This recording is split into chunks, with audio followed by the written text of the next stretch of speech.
warahmatullahi wabarakatuh. Waalaikumsalam warahmatullahi wabarakatuh. Kembali lagi di podcast Brilian, podcastnya Semansa Family. Oke Brilian, kali ini ada host yang bisa dikatakan paling jet lag di SMA Negeri 1 Sragen. Adalah perkenalkan semuanya, aku Sasa, salah satu siswa di SMA Negeri 1 Sragen yang termasuk hot podcast Mansa ini bersama Puchan, guru penggerak tercinta kita. Dan siapa narasumber kita? Di sini ada daripada yang lain. Lain daripada yang lain. Kali ini kita mengundang dari luar ya teman-teman, yang mungkin sudah bisa di sneak peek dari buku-buku di sini ya. Beliau adalah Bapak Fajar dari penerbit Deva Media Pustaka. Halo teman-teman semuanya, perkenalkan saya Fajar dari penerbit Deva Media Pustaka Klaten. Mungkin nanti kita akan bisa mengobrol lebih ya. Terus Yeah. dan juga teman-teman di sini kita kehadiran oleh Bapak Inisiator Literasi Semansa atau yang biasa kita dengar website si Brilian, Bapak Hambali. Saya nggak ngalangin kamera ya. Penulis handal kita di Semansa. Bisa memperkenalkan diri Bapak? Halo, saya Bapak Hambali, bisa dipanggil Mas saja ya. Kalau di ini atau nama penanya Gembel Tampan. Gembel tampan Brilian. Kalau setiap ada caption di bawah ada @gembel tampan berarti adalah Pak Hambali. Di websitenya Penikmat Kopi Pahit. Pasti teman-teman udah nggak asing apalagi yang diajar oleh Pak Hambali ya. Wah, kalau masih web ya. Iya, Penikmatkopipahit.com. Tambah lengkap lagi ya teman-teman. Mau nanya fansnya namanya apa tadi? Brilian. Brilian. Iya. Karena yang menonton orang-orang Brilian. Betul sekali, Pak. Dan narasumbernya juga Brilian. Alhamdulillah. Tepuk tangan. Oke, meriah sekali ya episode kita kali ini. Iya, betul Mungkin sekali. Sawit mau mengawali dulu. Oh ya teman-teman pasti udah nggak asing sama program Selasa Kamis kita, yaitu literasi yang ada di Semansa. Sekarang literasi kan juga udah canggih ya teman-teman, apalagi di Semansa sudah menggunakan teknologi digital, salah satunya website yang diinisiasi oleh Bapak Hambali dan timnya. Oke teman-teman, sebelum kita lanjut ke situ, pasti teman-teman masih ingat kan di website itu juga menampilkan karya-karya siswa. Nah, karya-karya siswa itu ada juga yang tertampil di website dan ada juga yang dibukukan. Nah, kali ini kita akan berbincang seputar program literasi Semansa dan juga penerbitan buku-buku karya siswa Semansa. Oke, mungkin kita mulai dari programnya dulu ya, Bu. Kenapa sih Bapak bisa menginisiasi program literasi 15 menit di Semansa ini gitu? Nah, yang disebut Bapak ya, saya kan adik. Tadi kan sebenarnya Mas tadi harus mungkin nanti bisa diralat, nanti Mas saja yang gini ya. Oh, iya. Kalau Mas dan Ade terus kita Biar- siapa? Biar para Hambali loversnya juga lebih akrab. Oke, baik. Kenapa sih harus ini literasi ya? Karena kita juga mendukung program pemerintah ya untuk menggiat literasi. Karena sebenarnya di sekolah-sekolah lain juga sudah dijalankan literasi 15 menit sebelum KBM. Tapi yang mungkin bedanya kalau di SMA 1 itu harus ada laporan literasinya yang kita berbasis web yang kita beri nama Si Brilian, Sistem Informasi Berbasis Digital Literasi Semansa. Gitu kan dong. Dan alhamdulillah sudah setahun berjalan dan anak-anak ternyata juga sangat tertarik untuk menulis karyanya. Di web itu kan ada kolom untuk mengirim karyanya, karya anak-anak baik puisi, cerpen, karya sastra maupun non sastra yang seperti punyanya teman kita, teman Mbak Sasa Widya dan Mbak Aulinda. Itu kan pengalaman hidupnya. Bagaimana suka duka jadi anak dispen yang tiap dipanggil di forum anak, bahkan persentasenya sekolah dengan di luar sekolah itu lebih banyak di luar sekolah. Itu bisa dibukukan ternyata. Bukunya ternyata ini kalau nanti bisa menghubungi Instagramnya @sasawidya di Instagramnya. Nanti bisa ditanya-tanya di DM-nya. Bisa di spoiler HTM-nya berapa ini? Nanti bisa ditanya. Bisa dicek di postingan teman-teman. Itulah kenapa alhamdulillah literasinya alhamdulillah berjalan sampai hari ini dan semoga keterusan ada terus inovasi-inovasi yang baru. Dan lagi ada support dari pihak Deva Media untuk membantu literasi di SMA 1 Sragen. Dan itu tentunya ya Pak Hambali mendukung dari literasi di Indonesia. Itu kan kita berada di ranking bawah. Nah, itu. Dan raport pendidikan kita Nah. itu merah di literasi. Dan ini sangat menunjang sekali. Jadi saling mengisi. Keren sekali. Iya, Bentuk alhamdulillah. kontribusi untuk negara dan bangsa meningkatkan Amin, literasi amin, negara ya, amin, teman-teman. amin. Padang-padang pahala kita ya. Iya, Amin. benar Ustaz sekali. gitu. Dan kita kan mengimplementasikan diferensiasi itu tidak hanya di dalam KPM. Contohnya seperti literasi. Kita kan program literasinya juga berdiferensiasi ya Pak Hambali. Iya. Kita pernah literasi novel, kita pernah literasi selain sastra, Film. ada film juga, dan filmnya itu sudah lulus sensor. Kita pakainya yang Produk dari Kemendikbud Betul. dan sifatnya edukatif. Jadi kita Iya. punya ini Pak, sejak di tahun ini ya khususnya ya, di tahun 2002 tahun 2023-2024 kita tematis. Misalkan dari Agustus itu kita bernama Merdeka Membaca. Jadi anak-anak bebas membaca dulu, apa yang disenangi. Terus kalau nggak salah September ya, Iya. kita beri nama September to Remember. Iya. Jadi temanya adalah literasi film. Film-filmnya yang kita sortir, yang kita Pilihkan. yang pilihkan, sudah kita dari Kemendikbud, ada Kemendikbud dan dari film terkenal yang sifatnya edukatif seperti Laskar Pelangi, ada Di Timur Matahari dan seterusnya. Iya. Yang anak setelah menonton itu juga menuliskan sinopsisnya, memberikan penilaian terkait film-film itu. merefleksi. Refleksi dan seterusnya. Terus ada lagi Hebat. Oktober bercerita. Iya. Kita Desember off karena libur, karena ada PHS kita off. Iya. Nah, Januari sekarang temanya adalah Januari mulai dari diri.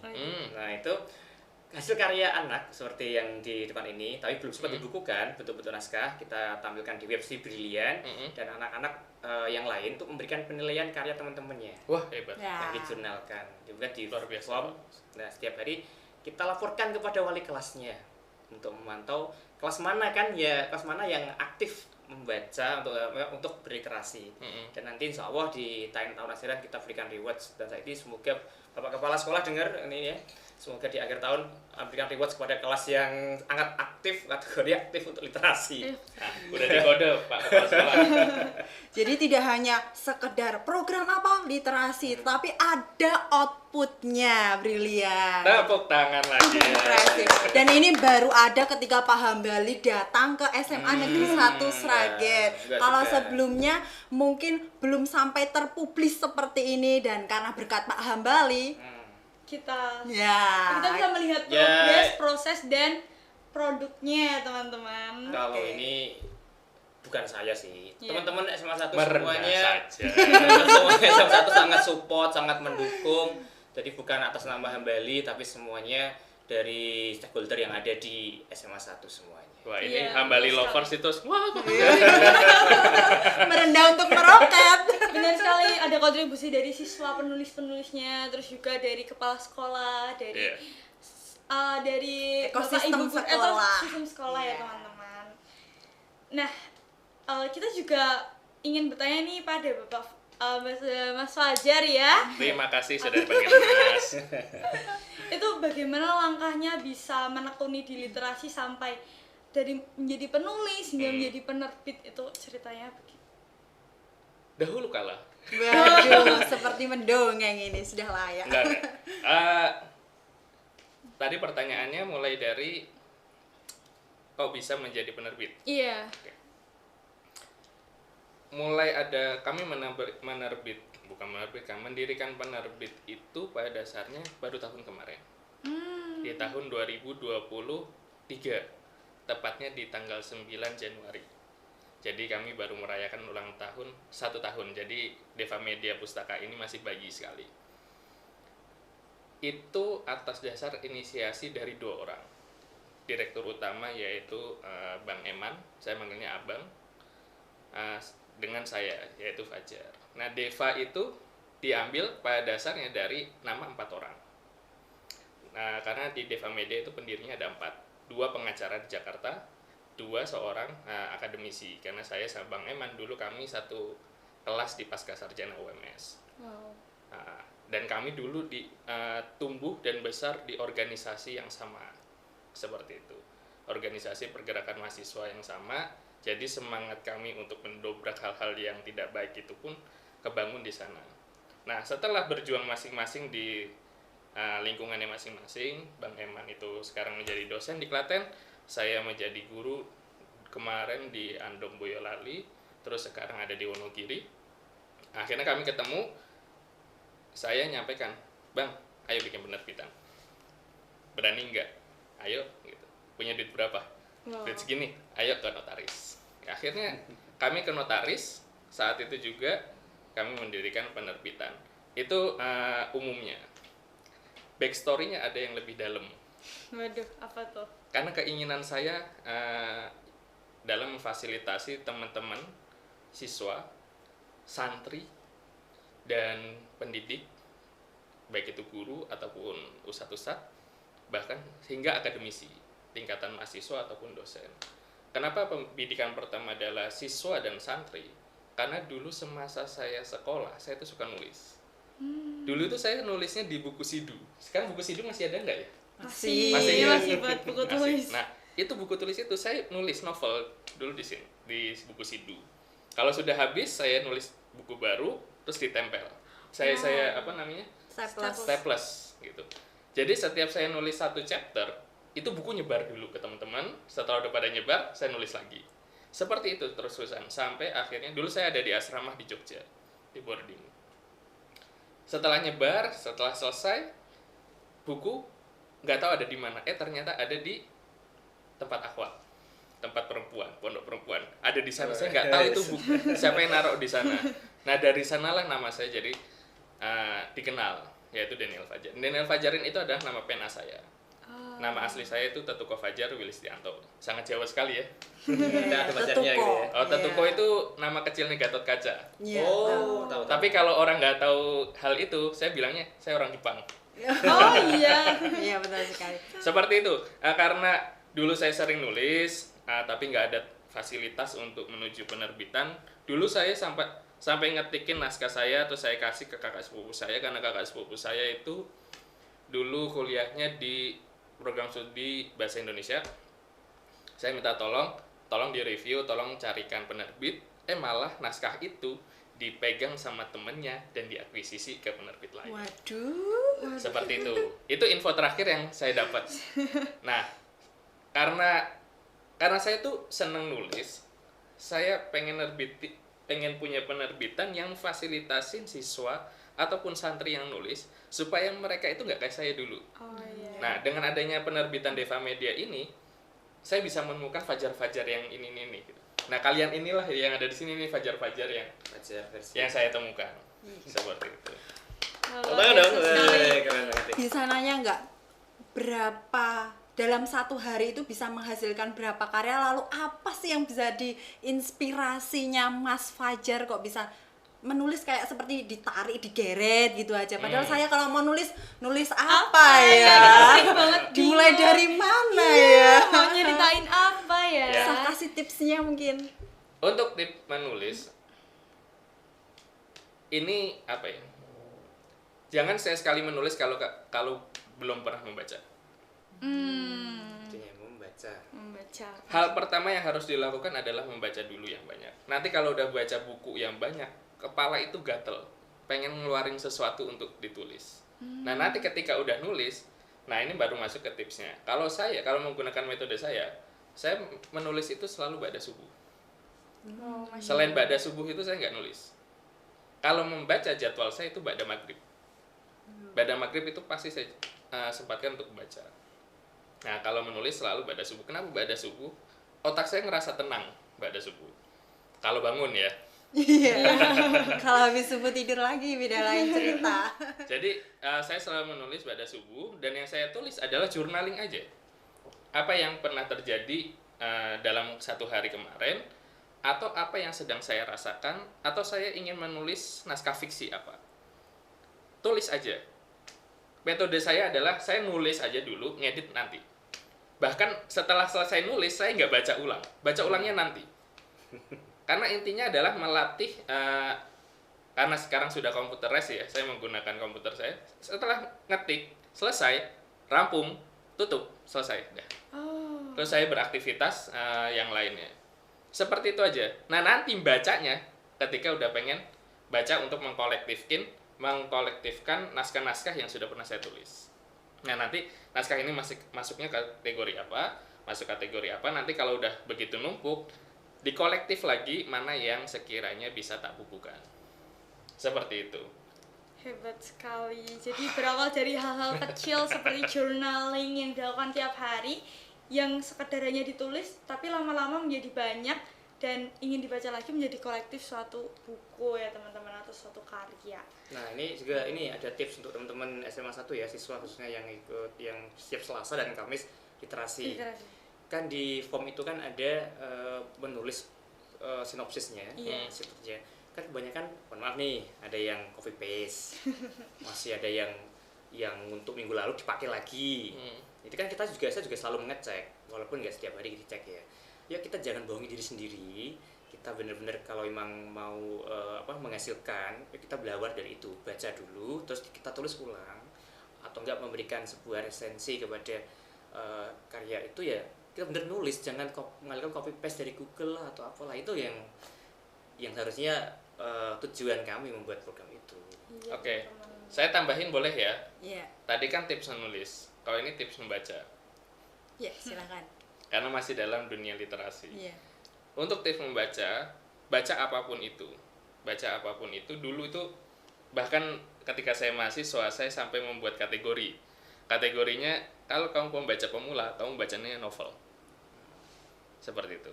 Bacanya novel atau baca-baca cerpen itu adalah pembaca pemula. Kalau mau pembaca yang lebih edik lagi, bacanya adalah bukan novel. Karena kamu akan ngantuk untuk baca satu halaman aja. Karena itu bukan novel. Seperti itu. Tapi kalau kamu udah bisa menyelesaikan satu buku, nanti satu buku anggap aja 3 bulan, itu nggak masalah. Bahkan saya selalu memotivasi adik-adik, dulu adik-adik di kampus, kalau mau baca sampai ngantuk. Kalau udah ngantuk, tutup bukunya. Nanti kalau udah nggak ngantuk, baca lagi. Walaupun baca baru 1 paragraf udah ngantuk, tutup bukunya. Ini kayak ini. Mungkin itu Baca saya covernya aja udah ngantuk ya. Tutup bukunya, karena naskah novel itu bikin ngantuk. Gitu. Naskah selain novel itu bikin ngantuk. Kayak contohnya buku pelajaran gitu ya. Baru ngebuka pada maghrib tiba-tiba sudah tertidur. Ya. Terlebih nanti teman-teman dari SMA ini kan kuliah. Akan mendapatkan berbagai buku teori yang harus dibaca untuk penunjang gagasan-gagasan yang akan ditulis nantinya. Itu ya harus membaca buku-buku seperti itu. Kalau nggak baca ya nggak akan kemana-mana. Kalau boleh tahu nih Kak Fajar, buku yang menginspirasi atau yang paling difavoritkan, buku atau sastra apa atau novel apa yang difavoritkan? Sejujurnya untuk karya sastra, saya sangat mencintai karyanya Ahmad Fuadi.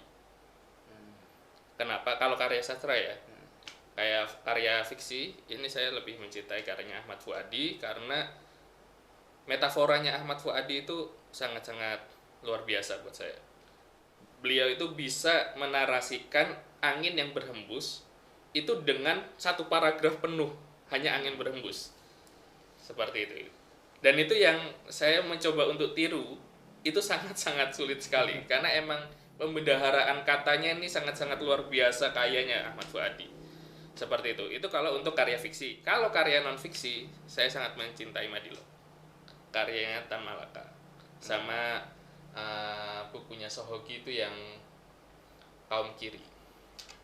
Ya, buku karena dulu saya anak pergerakan mahasiswa, jadinya saya baca buku-buku seperti itu. Anak pergerakan ya. Anak pergerakan. Terus saya mah anak kos-kosan. Gitu. Seperti itu. Biasa. Nanti kalian juga akan ikutin jejak, mungkin akan ikutin jejak seperti saya ketika kalian mahasiswa. Ya nih, karena kita juga dari tim literasi Semansa itu selalu membuka peluang bagi teman-teman yang ingin mengirimkan karyanya di kolom tersebut. Dan juga tadi Pak Meli sempat berpesan pada kita bahwa literasi itu adalah satu program yang akan membentuk kebiasaan kita. Jadi dimohon atau diharapkan teman-teman jangan sampai membohongi diri sendiri, apalagi di Januari mulai dari diri ini kita harus membiasakan diri untuk menulis sepatah 2 patah kata. Sinopsis itu paling hanya 1 sampai 2 paragraf dan itu hanya 3 sampai 5 kalimat ya teman-teman. Jadi ini adalah bentuk gimana cara kita mengekspresikan diri kita melewati tulisan ini. Siapa tahu dari langkah-langkah kecil ini kita akan membawa langkah yang lebih besar seperti karya-karya yang ada di depan ini. Masya Allah.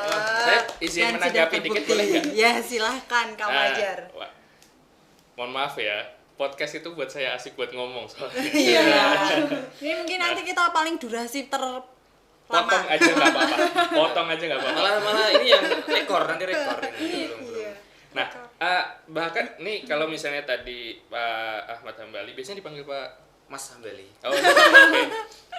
Karena Mas Hambali tadi juga memberi tanggapan kepada siswa-siswa yang mengirimkan naskahnya dari Kompas, Google dan lain-lain. Saya malah mengucapkan terima kasih kalian melakukan itu.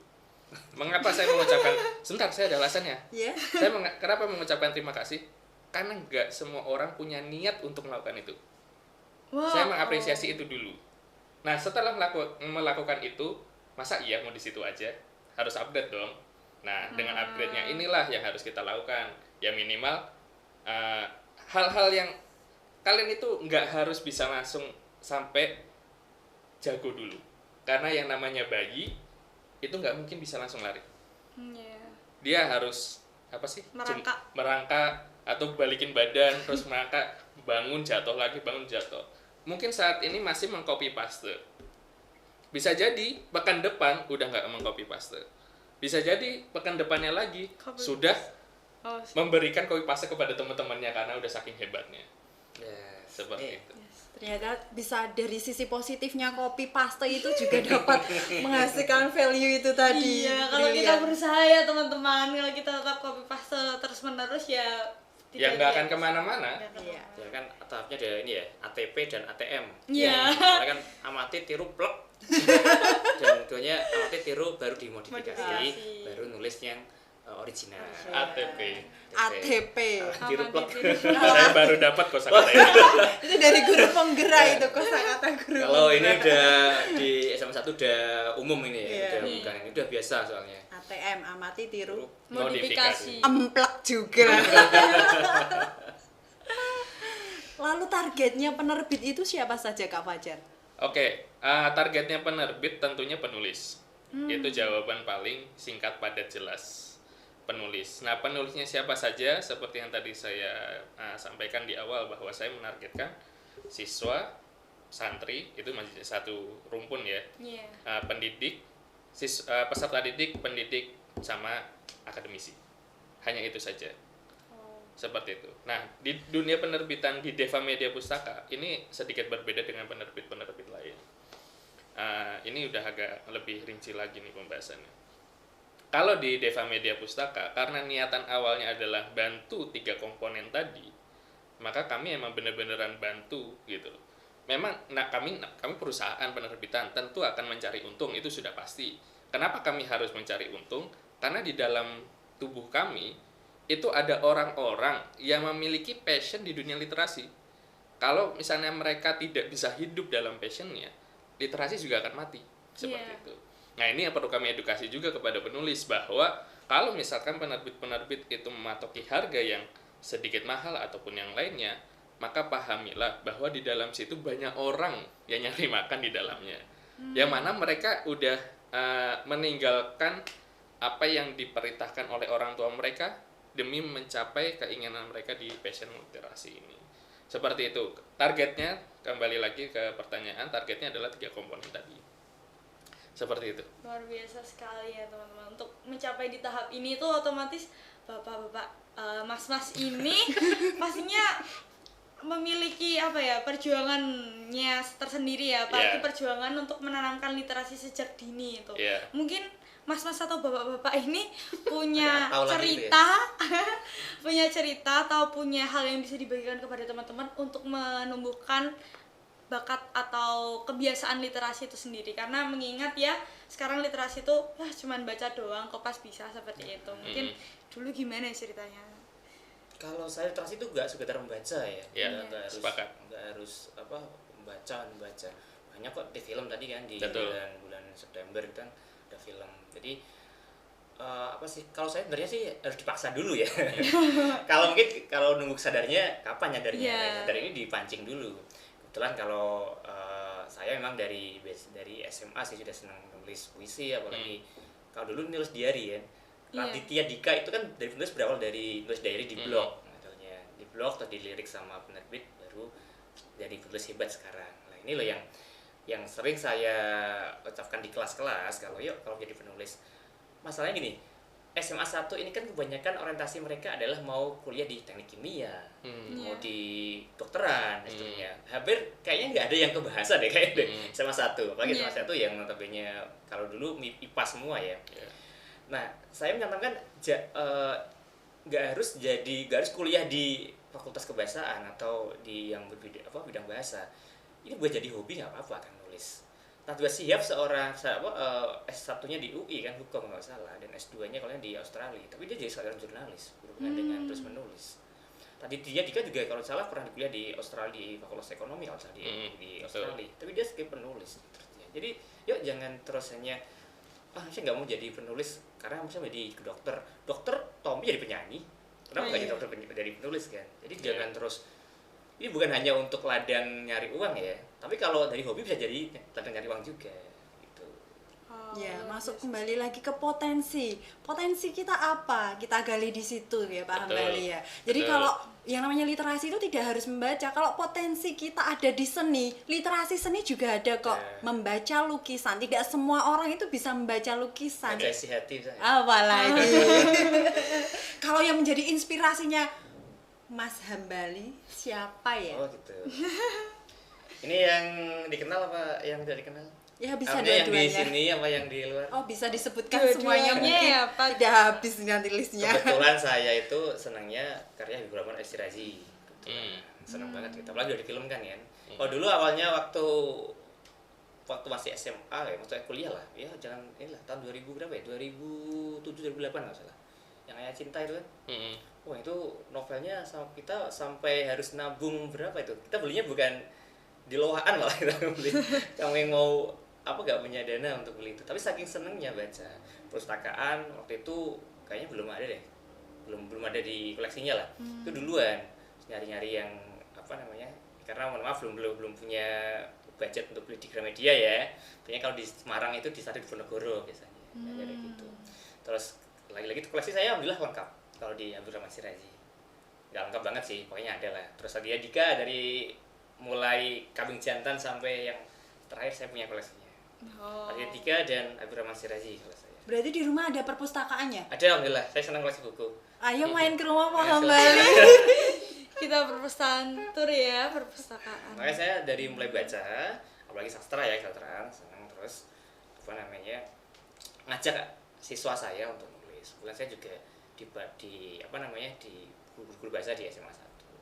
Dan kebetulan saya kan sebenarnya kalau puisi ya kan di puisi. Kebetulan kan juga 6,5 tahun hidup di laut, saya di NTT 6,5 tahun. Tiap hari nyebrang laut. Ternyata banyak cerita di sana yang harus saya bukukan. Eman pengalaman 6,5 tahun kalau cuma foto di sosial media. Aduh saya merasa tersinggung. Kan biasanya yang lain kan cuma ke tempat yang baru yang eksotis kita foto di sosial media. Kalau saya pengennya bentuk karya. Alhamdulillah buku bukan hanya saya udah beberapa kali ya nulis ini ya. Ini yang keempat kalau salah. Ada 2 ini. Dulu pernah cerpen. Ada namanya terus collab dengan teman saya juga. Namanya kalau salah 12 Purnama di Nuhen. Nuhen itu nama kampung. Itu nama asli apa nama? Nuhen itu nama kampung. Nama kampung asli. Di NTT. 12 Purnama di Nuhen dulu. Yang pertama kali sama dengan teman saya. Tapi itu saya nggak tahu itu temannya dibuka nggak ya, saya nggak tahu yang itu. Itu yang naskahnya emang kita hobi nulis. Terus yang baru yang pertama itu cerpen pengejar nama guru sang penjual mimpi yang nggak salah. Itu karya pertama yang di ISBN kan. Karena dulu yang Nuhen itu belum di ISBN kan karena di NTT kita minim. Setelah 2 tahun di SMA 1 alhamdulillah ketemu dari Deva Media. Alhamdulillah. Ya, bisa membantu mewujudkan cita-cita saya dan cita-cita dari anak didik saya. Akhirnya ini ada 6 judul buku. Maksudnya buku yang bisa didapatkan dicek di Instagram Deva Media. Promosi. Wow, luar biasa sekali. Nah, kayak ini nih, ini tak paksa nulis. Ini pejuang garis belakang. Ini apa namanya? Tugas bahasa Indonesia sebenarnya awalnya. Ada 11 penulis. Ini kalau nggak tugas nggak mau buat. Dari sekian judul dari 36 kali 5 kelas, kita ambil 11 yang terbaik. Ya, ini akhirnya dapatlah buku ini. Insya Allah nanti tunggu edisi keduanya. Wow. Bisa di spoiler sedikit nggak itu Nah, garis belakang itu apa? pejuang garis belakang. Ini sebenarnya Mas Dhani Fajar ini yang namanya ya, yang berikan nama. Kalau saya pokoknya ada naskah, tolong diterbitkan gitu aja.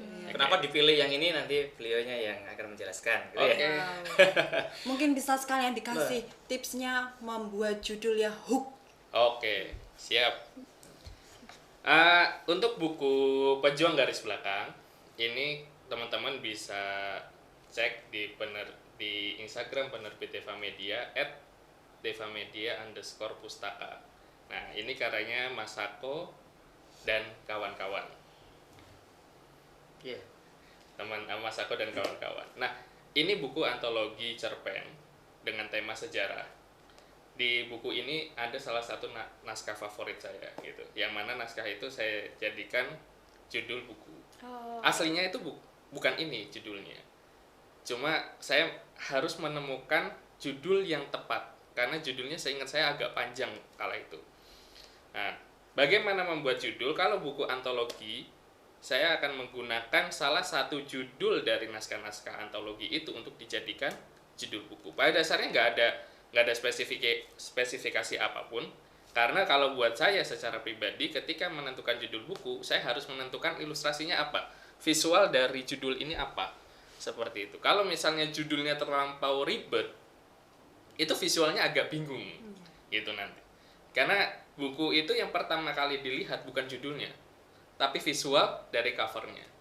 Makanya kalau ada kalimat yang menyebutkan jangan menilai sesuatu dari covernya, ya salah. Manusia itu tetap menilai dari covernya. Physically. Seperti Iya. itu. Jadi kalau penentuan judul, kalau buku antologi itu dari salah satu judul naskah-naskah yang masuk. Tapi kalau bukan buku antologi, itu ya dilihat bahwa naskah ini enak enggak nih ketika pertama kali dibaca, nempel enggak di otak. Seperti itu. Seperti contohnya si anak dispen. Dulu judulnya apa ini ya, Sasa? Dilema Dilema. anak dispen. Nah, saya nggak nangkep hooknya di sana, gitu. Dilema anak dispen. Jadi kalau misalnya si anak dispen, buat saya secara pribadi ini penilaian subjektif saja gitu. Iya. Saya ngerasa si anak dispen udah oke gitu loh. Nah, terus ngeliat belakangnya. Nah, bagian belakang ini sering sekali teman-teman itu sedikit tertukar. Banyak yang menyampaikan bahwa bagian belakang buku itu disebut sinopsis. Pada dasarnya yang belakang buku ini itu namanya blurb. Tulisannya itu BLURB. Blurb gitu. Yang jadi inti dari blurb ini adalah bagian dari dalam tapi sedikit spoiler, memberikan sedikit spoiler isinya tapi tidak banyak-banyak. Intinya membuat orang apa Kepo, sih istilah? Mempelajari lebih lanjut. Apa sih dalamnya gitu? Kenapa ini nanggung? Belilah gitu. Nah, tujuannya ke sana. Sedangkan kalau sinopsis itu seringkali kalau untuk penerbit kami itu menggunakan sinopsis untuk pengajuan ISBN. Karena pengajuan ISBN itu harus menggunakan sinopsis. Hanya 200 kata saja. Sama kami upload di web kami. Seperti itu. Sinopsis hanya untuk itu saja. Selain itu kami tidak menggunakan sinopsis. Sama untuk di sosial media kami ketika kami membuka PO buat teman-teman yang menerbitkan buku. Seperti itu. Iya, apalagi kalau kita lihat sudah baca sama ini judulnya si anak dispen apa, jadi langsung kepo pejuang garis belakang apa. Nah, itu ya untuk menentukan judulnya itu pasti akan bisa menghasilkan kekepo-kepoan. Hostnya nggak tanya buku saya yang mana? Oh, Iya. Saya nambah dong, saya nambah. Siap. Ada satu buku lagi yang oke menurut saya. Itu Benang Biru. Wes. Kenapa? Saya yang edit langsung. Yang Naskah menulis? Yang menulis Salsabila. namanya Salsabila Abdillah. Video. Itu Instagramnya saya lupa, kalian cari, follow ya. Itu penulis hebat itu. Salsabila. author yang Ini sangat- naskahnya sangat dekat dengan teman-teman SMA. Secara kisahnya yang ditulis ini sangat-sangat dekat dengan teman-teman SMA. Jadi Kalau baca ini, insya Allah akan merasa relate. Ya minimal relate lah dalam kehidupan asmara. Kan ini naskahnya ini menceritakan tentang asmara Anak SMA. muda putih abu-abu. Ditunggu benang biru 2 ya. Oh iya, info yang saya dapat itu mau dibikin trilogi. Weh. Info yang saya dapat. Siapa tahu Keren. menjadi Sri Dilan ya, Dilan live gitu. Katanya selesainya di tahun 2024. Wow. Ya kan ya? Siap jadi pembimbing nanti. Siap kita Ya, bila. lainnya. Terus ada juga ini terjebak Nah. bayang-bayang. Ini pasti penasaran. Wah, ini dari Postria tuh juga menceritakan anak-anak sekolah zaman sekarang yang sering terkena perundungan seperti itu. Ini juga hasil karya dari proyek penguatan profil pelajar Pancasila, teman-teman. Wah, yang hebat. kemudian dibukukan. Jadi emang harus ada instruksi dari Bapak Ibu guru dulu ya. Mungkin teman-teman baru bisa membuat seperti ini. Sebenarnya dari inisiasi teman-teman juga sudah bisa, tapi menumbuhkan kesadaran itu nggak segampang itu, Pak, bagi kami para siswa ya, Bu. Apalagi melihat suatu teks jurnal atau tulisan apapun, kita udah lihat, wah, tulisan kayak gini, aduh, nggak tertarik, udah nggak mau dibaca. Itu sering banget terjadi, apalagi saya dan teman-teman saya seperti itu. Mungkin dari Bapak, Ibu, atau Mas, ini ada yang mungkin, oh kayak gitu, kamu harus menemukan something yang bisa kita interest ke hal tersebut gitu. Ya, trik saya dulu ya, Mas Hambali. Siap. Trigger saya untuk suka membaca adalah saya nggak mau ditipu orang. Ditipu orang, ditipu. Oh, ditipu. Saya nggak mau ditipu orang, maka saya harus banyak membaca buku.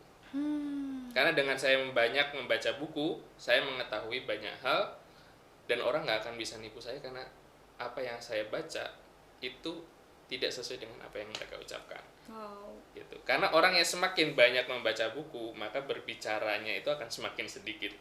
Sering kali seperti itu. Orang yang tidak banyak membaca buku, itu bicaranya banyak. Atau orang yang baru pertama kali baca buku, itu bicaranya lebih banyak lagi, 2 kali lipat. Karena baru merasa tertarik gitu loh. Itu kalau saya menyebutnya puber literasi. Oh, wow. Seperti bukan itu. literasi. Puber literasi. Ya. Kalau Mas Hambali seperti apa? Kalau saya sih kebetulan ini ya senang baca ya, ingin menjadi tokoh menyelam dalam cerita sebenarnya sih.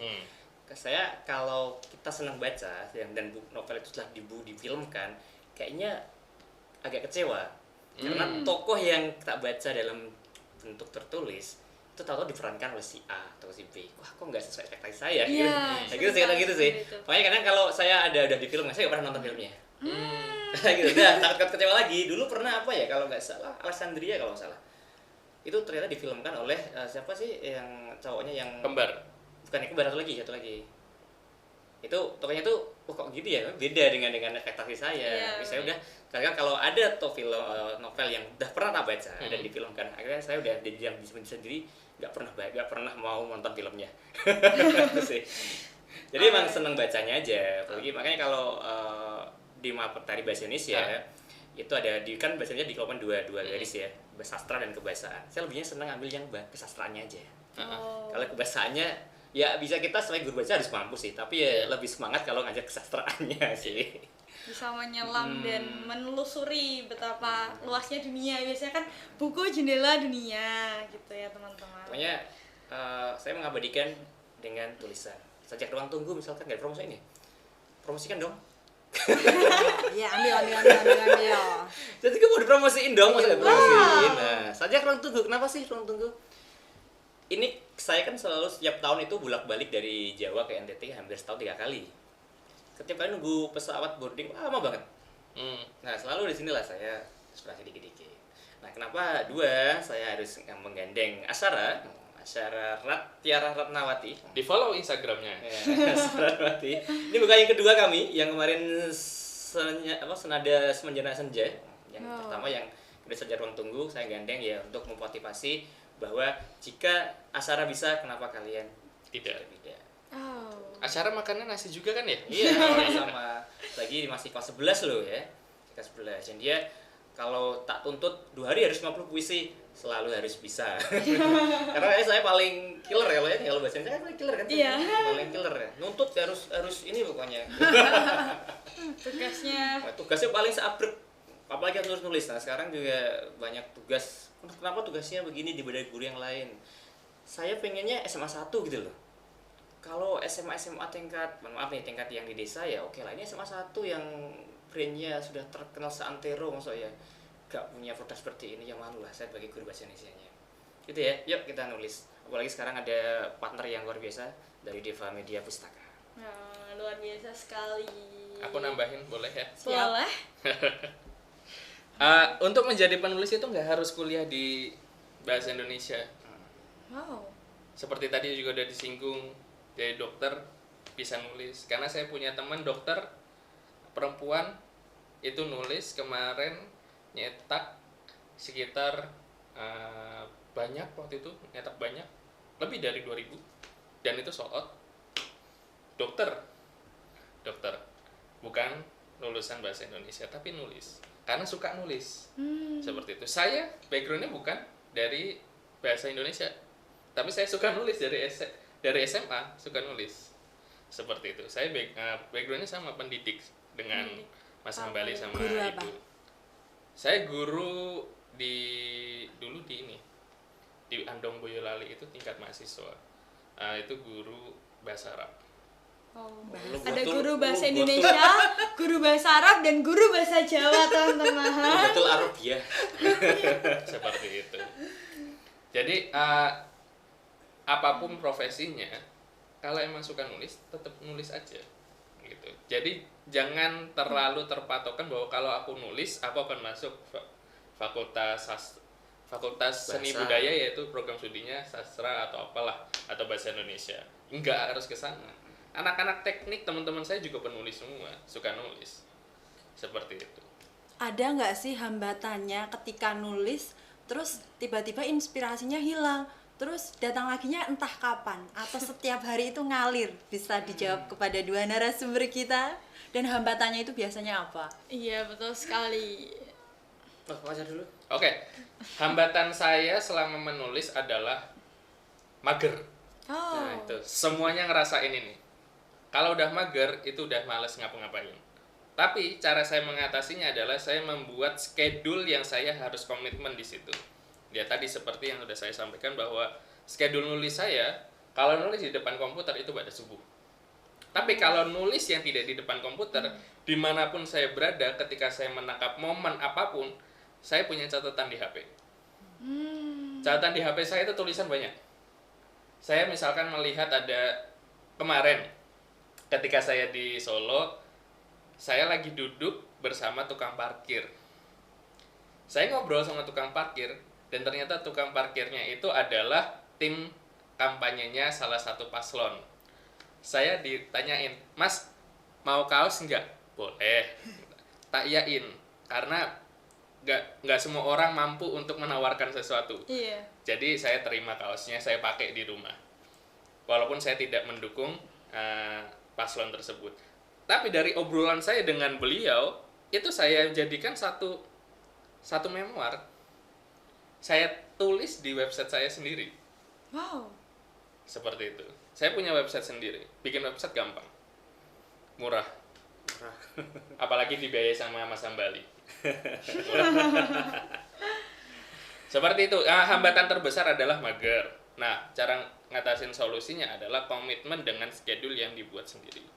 Schedule-nya yang saya tadi, schedule kalau di depan komputer itu pada subuh. Selain itu, ya kerja ngurusin ngedit naskah dan lain-lain.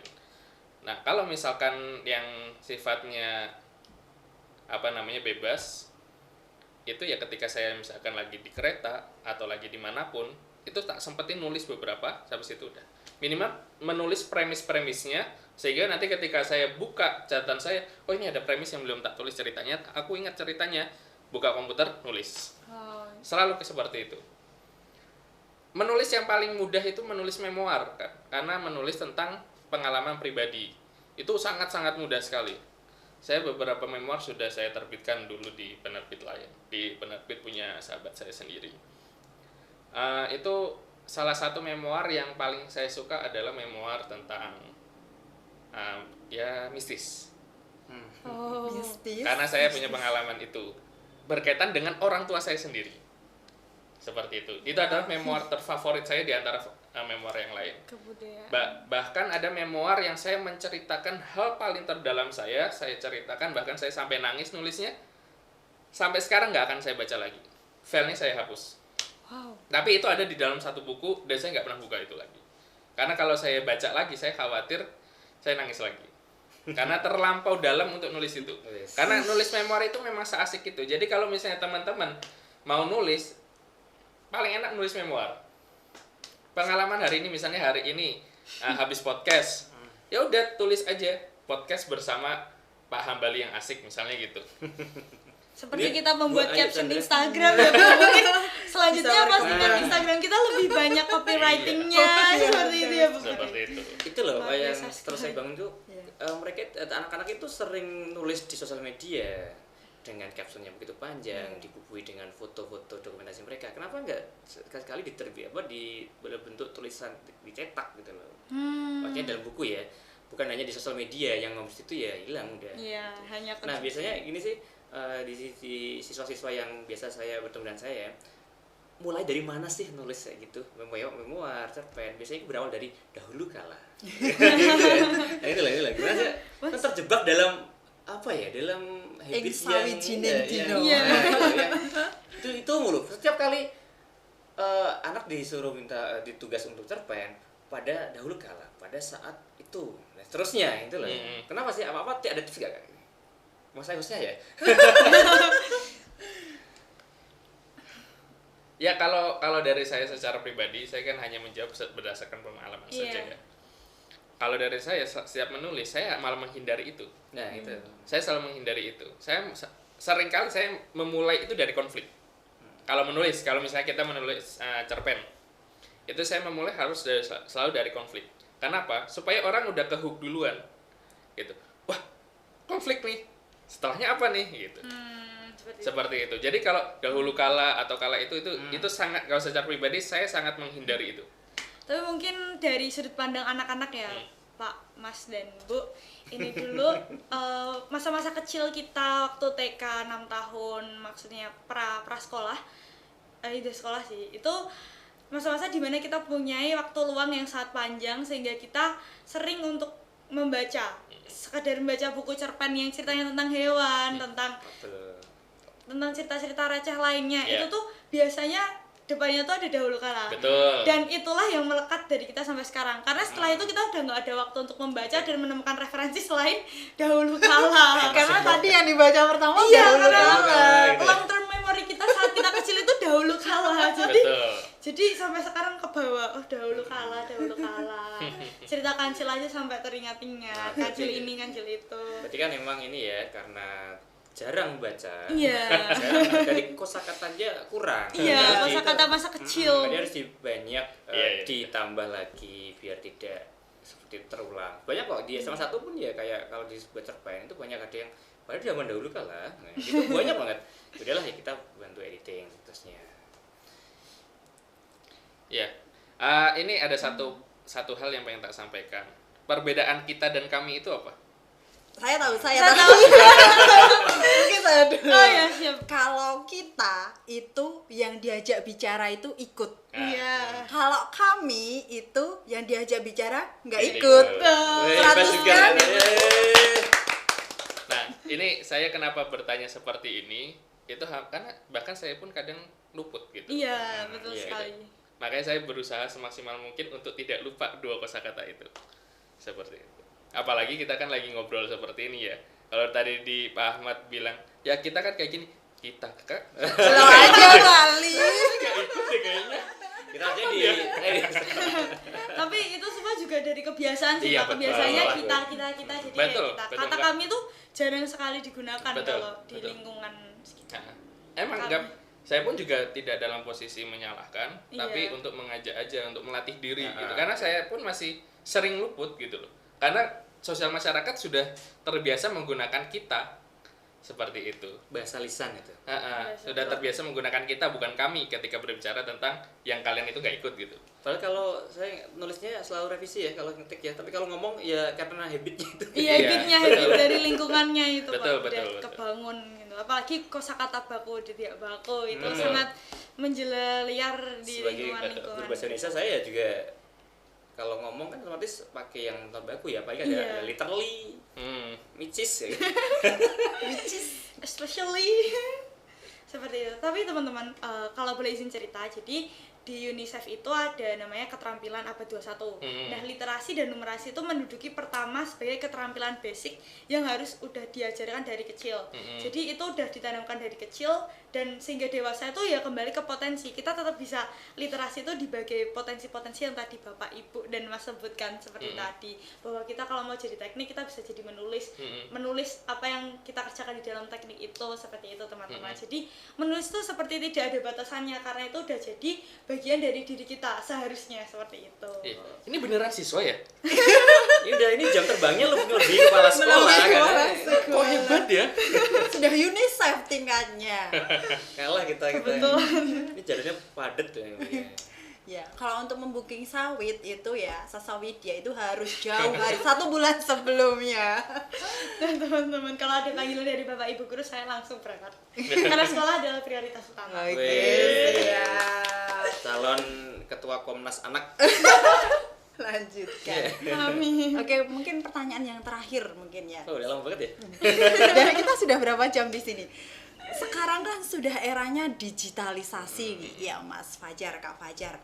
Terus lalu nanti bagaimana kisah penerbit selanjutnya? Buku-buku ini apakah nantinya walaupun kita sudah era digitalisasi, ibaratnya nanti semua sudah berbasis digital, apakah ini nanti juga akan mengikuti, kalaupun mengikuti nanti kemasan atau packagingnya seperti apa? Ya, untuk saat ini Deva Media Pustaka itu tidak menerbitkan e-book. Kenapa? Karena kami tidak ingin karya dari teman-teman penulis itu nantinya disalahgunakan oleh orang lain. Dan kami sangat mencintai bau dari buku yang baru. Iya, betul sekali. Itu adalah kenikmatan tersendiri bagi penggiat literasi. Nah, kami ingin membudayakan itu saja. Kami khawatir ketika kami menerbitkan e-book, itu penulis tidak mendapatkan haknya yang layak.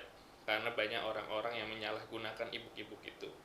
Seperti itu. Kita bisa melihat bahwa ketika kita buka Google, tulis saja novel Terelie, judulnya apa, e-booknya udah ada. Itu kasihan sekali Terelie gitu.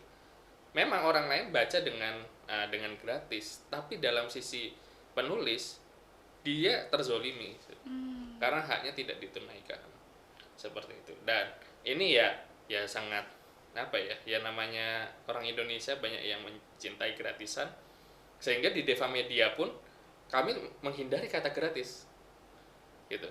Kami tidak pernah menggunakan kata gratis, kami hanya menggunakan kata bebas biaya atau tidak dipungut biaya, karena kami menghindari atau mengajak teman-teman. Kami menyebut teman-teman Deva Media itu Sobat Deva Media.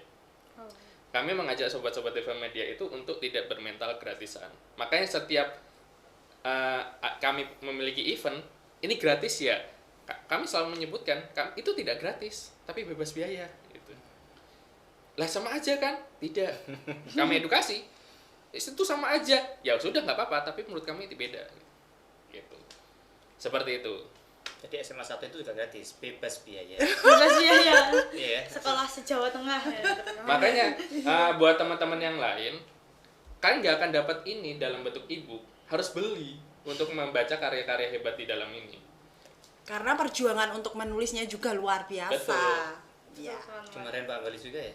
Iya, betul. Sebelum ditutup nih, Brilian. Kata-kata hari ini. Silahkan kepada narasumber. Kirim salam boleh nggak ya? Kirim salam boleh nggak?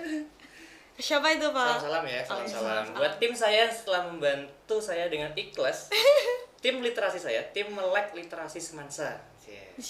Ada siapa aja? Ada Sasawidya sebagai ketuanya. Ada Asyara Tiara Ratnawati. Ada Salsabila Abdillah, penulis novel Bidang Biru. Terus tim dokumentasinya atau editor dan fotografernya ada Kak Filimon dan Kak Hamizah. Sama Natas. Oh iya, satu lagi Mbak Natasya sebagai jubir kita. Salam ya buat temannya semuanya. Terima kasih tim melek literasi Semansa. Terima kasih, kalian hebat. Kerja gak dibayar, ya ikhlas. Mencurahkan isi pikiran, tenaga dan waktu kita untuk hal-hal yang baik. Saya juga merasa senang. Monggo Bapak, Mas. Kalau saya ini kali kata-kata terakhir ya untuk menutup podcast ini ya, bukan Iya. kata-kata terakhir dalam Bukan di Kata-kata podcast hari aja, Pak. ini. Ya, kalau dari saya secara pribadi, saya mewakili Deva Media Pustaka, penerbit Deva Media Pustaka. Kami ada di Klaten. Kami merasa bersyukur bahwa literasi di tingkat siswa, peserta didik itu masih ada. Ketika saya secara pribadi mendapatkan informasi dari tim Deva Media Pustaka, nih ada dari Sragen, dari Kak Ahmad Hambali itu mau menerbitkan 6 naskah, tadinya 5 yang disebutkan, 5 dengan budget segini, bisa nggak? Bisa, sudah sebutin, bisa. Hitung-hitungannya nggak pas loh bang, gitu. Karena kan teman-teman di sana manggil saya abang. Hitung-hitungannya nggak pas loh bang, bisa. Terus ditanya, itu beneran 5 naskah? Ternyata 6. Suruh 6 masukin, begituin. Karena saya ngerasa akhirnya saya menemukan Fajar. Gitu. Itu kebahagiaan saya di sana. Saya ngerasa bersyukur bahwa saya bertemu dengan kami dari Deva Media Pustaka, bertemu dengan Kak Ahmad Hambali, sehingga kami bisa mewujudkan mimpi kami. Kak Ahmad Hambali bisa mewujudkan mimpinya dan mimpi teman-teman penulis semua yang ada di sini. Kami merasa bersyukur bahwa kami bisa bersimbiosis, mutualisme, dan itu membuat saya terharu karena saya bisa menemukan peserta didik yang masih mau menulis. Itu sesuatu buat saya. Dan yang terakhir adalah ini kalimat yang kami ucapkan di Deva Media, abadikanlah tulisan kalian dan terbitkanlah bersama kami. Oke, tadi sampai speechless ya kita. Jadi literasi yang kita naungkan sehari-hari itu tidak hanya sekedar program saja, tapi outputnya sudah ada, sudah tampak. Jadi buat apa lagi kita untuk main-main saling copy paste? Ya, tadi kita sudah banyak berliterasi, apa faedahnya? Sangat banyak sekali. Nah, itu tadi brilian bincang-bincang kita kepada narasumber kita, ada literasi Pak Hambali dan penerbitnya Kak Fajar. Next time mungkin kita bisa cap-cip-cup lagi di podcast brilian ya mungkin. Ya. Ditunggu lagi kedatangannya dengan karya-karya barunya lagi. Insya Allah. Amin. Insya Allah. Semoga tidak bosan juga ya. Saya bintang tamu yang banyak ngoceh ya. Iya, ini podcast seru. terlama Iya, ini podcast saya. terlama dan podcast yang Maaf menambah ya. wawasan ya. Siapa tahu abis nonton podcast ini anak semansa pada rajin Terinspirasi literasi. juga. Amin. Inspirasi untuk Amin. adik-adik kelas 10 mungkin ya yang ingin bergabung bersama kami gitu. Oke, kita cukupkan sekian. Mungkin next time kita akan ada topik-topik baru lagi yang lebih seru. Tentunya di podcast Brilian, podcastnya Semansa Family. Terima kasih. Wassalamualaikum warahmatullahi wabarakatuh. Sampai jumpa. Jangan lupa follow Instagramnya penerbit Deva Media Pustaka.